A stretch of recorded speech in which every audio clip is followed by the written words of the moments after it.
Magandang araw sa inyong lahat. Tayo po ay dadako na sa ating prayer breakfast. Ngayong umaga na ito, shall we pray? O aming Ama, pagpalain niyo po ang pamilyang Pilipino na sila ay makakilala kay Jesus na maging kanilang Panginoon at tagapagligtas sa araw na ito sa pangalan ni Jesus. Amen. Let's proceed to our strong exhortation. 1 Thessalonians chapter 1 and verse 4. Knowing, brethren, beloved, your election of God. Well, ito po yung sinasabi ni Apostle po, yung pagkahirang ng Diyos sa atin, na tayo ay tinawag upang magbahagi ng mga aral mula sa salita ng Diyos.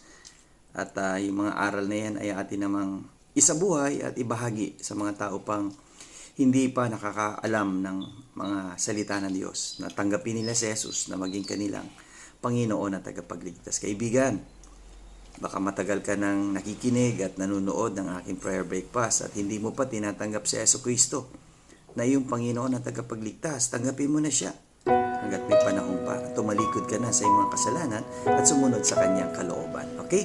See you again tomorrow sa ating strong family prayer and exhortation.